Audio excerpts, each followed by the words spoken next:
What did you say was the one thing you want to be remembered by?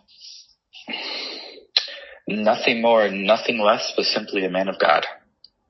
The Bible is very important because it builds your character and establishes you in who Christ is, and therefore gives you the ability to live as Christ did. Without reading the Word, you really don't know who He is or who God is. Amy Fish, originally from Texas, and I've been in Tennessee for 10 years. Bernard Porter, originally from Richmond, Virginia. My name is Gary Chapman. My name is Bethany Harper, and I'm originally from Texas. My name is Ranjit Guptara, and I'm a global citizen. Who is Dan Wick Medina? Who is Dan Wick Medina? Who is Dan Wick Medina? Who is Dan Wick Medina? I serve some of the world's most illustrious personalities, royal families, and one of the world's greatest treasures who are living is Daniel Medina. I'm a serial entrepreneur. I've heard he was Batman, and I'm beginning to believe it. He's the kind of guy that will swoop in and make things happen, and when you cannot underestimate him. I think it's his time in the CIA that did it, and you'll feel him consciously slow down and let you walk around the corner first. It's instinctive. Daniel Medina is about as open and talkative and thrilling, I should say, to be around as that candle. He's always been like this man of mystery, right? Like rumors only. Strange man pulled up to my parking lot. I wasn't sure whether he was part of the IRS or whether he was just a nice guy. He might be tied to the mafia. If he lived 1,000 years ago, we would be saying Daniel the Great instead of Alexander the Great. He seeks, he conquers. We looked, and there was 6 or 7 people standing there in a row with Daniel in the middle. And we all said, who is that mystery man that just bought the mule house? I met Daniel, believe it or not, at a secret society event in Miami. I wasn't sure if he was some type of cool bouncer. Danny is really actually an enigma in real life. Most people only know a little bit about Daniel. He's elusive. Danny is a little bit like quantum mechanics. I first met him though in 2016 through my brother, and he was on the phone with someone buying a bridge. So that was my first interaction, and I was obviously intrigued and had to know the guy.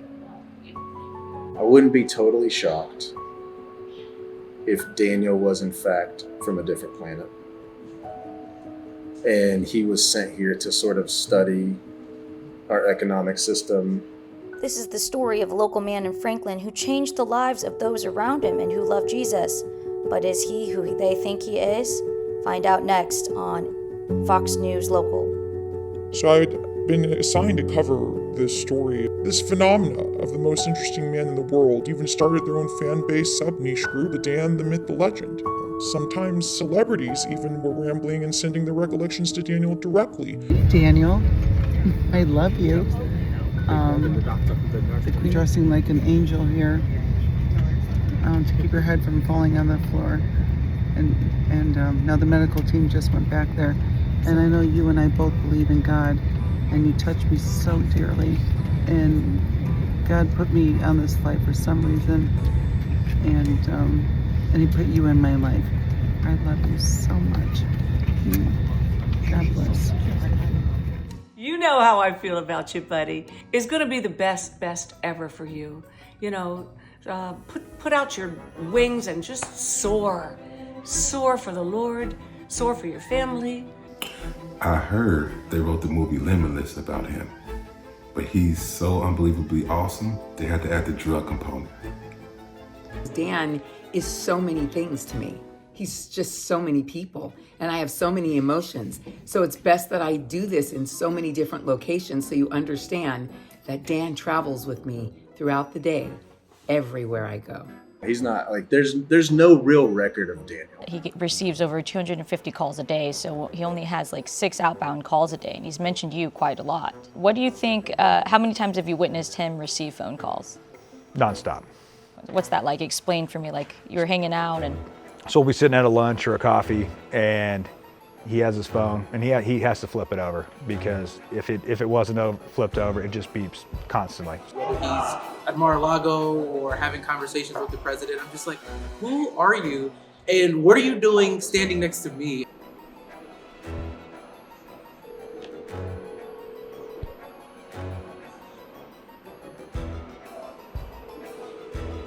Your call has been forwarded to voicemail.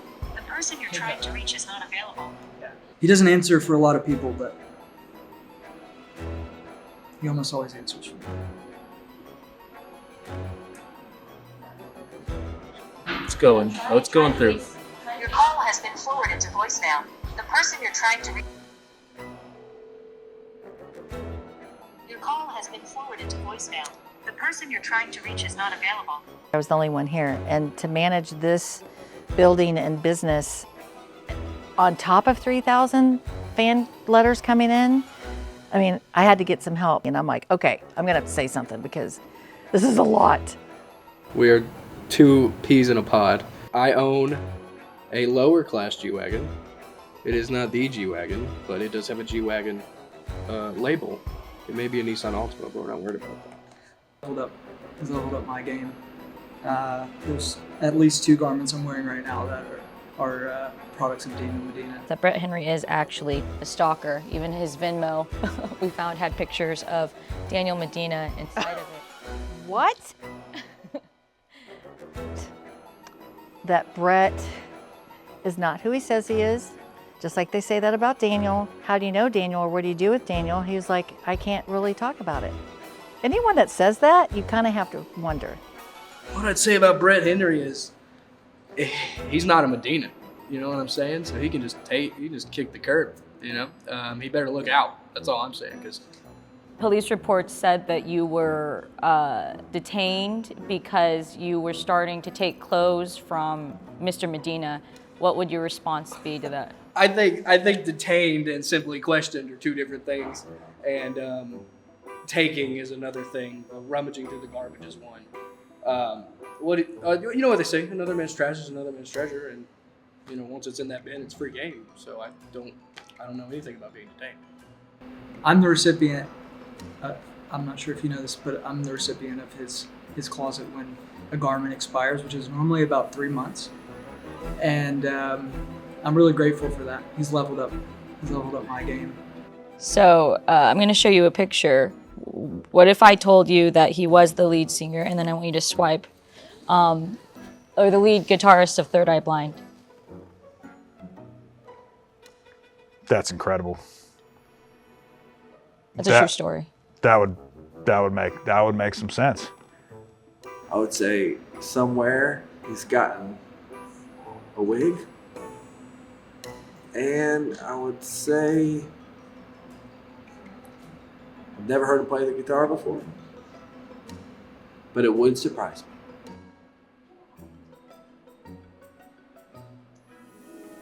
You know, my initial reaction would be there's no way.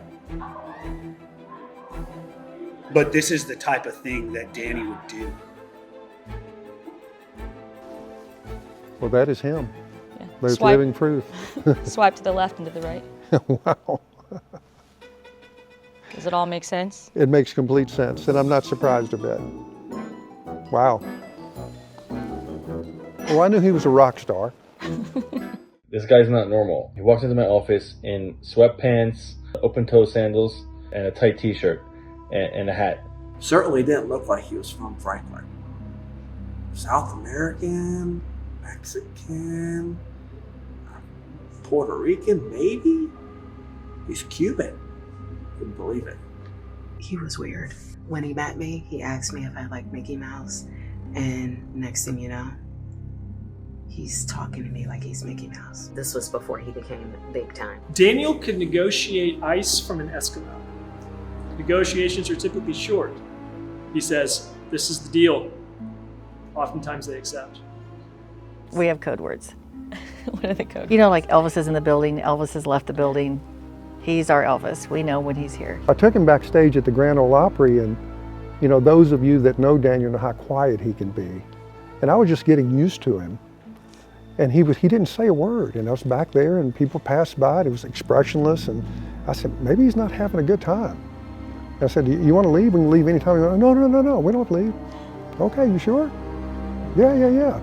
I said, okay, well, let's enjoy the show. And I was introducing the people and that type of thing. And it ended up, he said, man, I had just one of the greatest time I've ever had. When he's with me, I can't get a word in edgewise. That dude wears me out. I know everybody talks about how quiet he is. I have not seen that.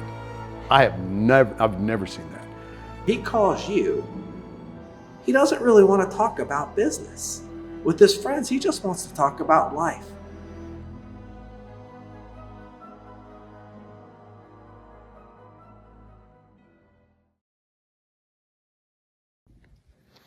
Hi, Danny. I was told to say something nice about you, but it's hard to find something nice about you because there's really so many things that are nice about you and good and kind and giving. I remember when you were in college and my car broke down and you came home for the weekend and you handed me the keys to your car and you said, here, Mom, you can have my car. That is very rare for a young adult to give up that kind of freedom, especially when they're away in college. And that was an amazing thing that he did for me, that you did for me. The other thing is that you have always been there for me and for others. It's not just me. When I was dying of COVID, he was the one person who would check in with me every day to the point of embarrassment. I felt bad taking his phone calls because he cared so much. And I think faith is seen. It's much easier to actually see the evidence of that faith, and he lives it out. His love for his children and what he does, and his love for God, that it's not a fictitious thing, it's real. When he talks about that love for Christ and really trying to put the study into that on a daily basis, I respect his regimen with that. We went through the change of ownership. There was a valley, a period of 5 months, and I was having to do everything I could to stay afloat. And I'm not the type to go, I need help, this is a struggle, I just fight through it. And I must have said, or maybe heard it in my voice, but he did something very nice for me that it was unexpected, that pretty much saved me until this place kicked in. I didn't ask, he felt it, and I'll never forget it. Daniel has this way of implanting these little things in your life. And for me, it's this little pocket Jesus. Mighty man of God who truly loves people and is genuine with people and ultimately meets people where they are. If there's any need, he's the first one to jump in, get involved. First thing that came to mind was Moses. Somebody who at one point in his life may have had a lot, at other points in his life had nothing, at some points had to live in the wilderness. But when it came time for him to do something, whether it was a relationship or whether it was where to move or whether it was a business deal, he would speak with authority as if it was between him and the Lord and they already made an arrangement. He is all about just sharing his trials more than anything. He doesn't care about the success stories. He's more about the focus of the trials. He is one who would lay down his life for his children. And I believe that wholeheartedly. Even if his alien bosses called him to betray his children because it was all a ruse, I don't think he would do it. Daniel's a rock. His faith, I believe, is as nearly as I can tell, unshakable. And that's rare because everything's trying to shake it. I remember one time we were talking about things that mattered, and the only thing he could talk about was Jesus. And he really mostly focused on the person of Jesus, so which I love. There are so many great great people throughout the scriptures. And, he wants that to be his legacy. I would want to be remembered as simply as a man of God. That's like the only thing you want to be remembered by? Nothing more, nothing less. It's the most important thing to me. What does being a man of God involve exactly? It's more of a life lived than just reading the Bible. The man of God to me is, someone who walks with character, integrity, and honors his parents, and loves his children, and loves his friends. It's good to people.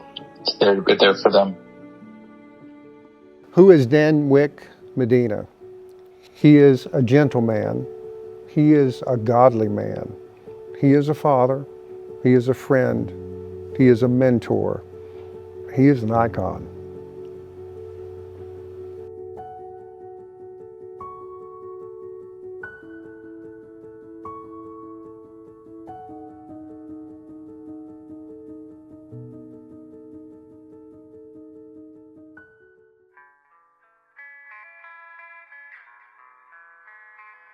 Happy birthday. Happy birthday, Daniel. Hey, Danny.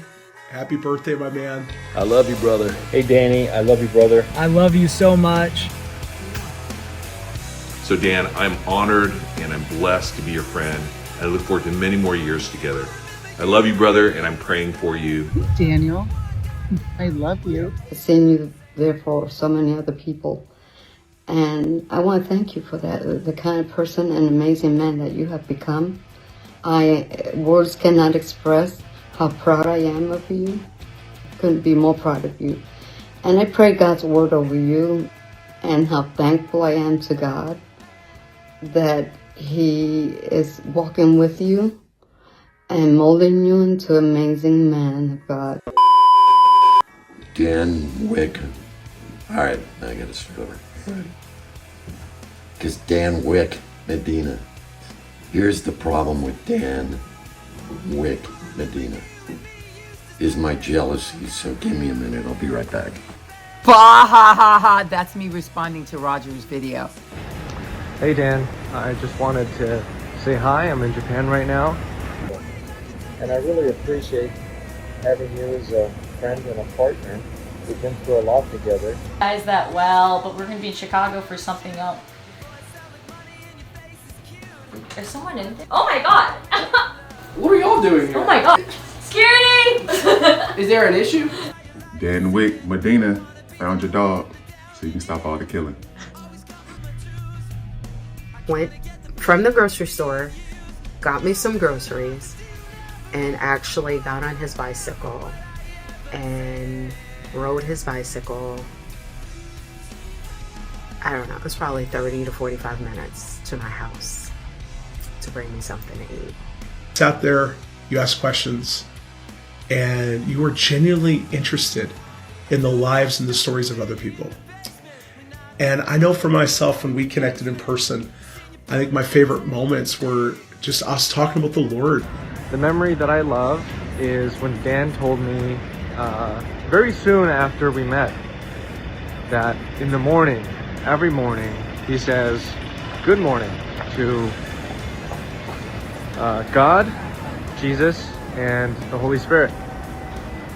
I just love that. Tell me about Mr. Medina.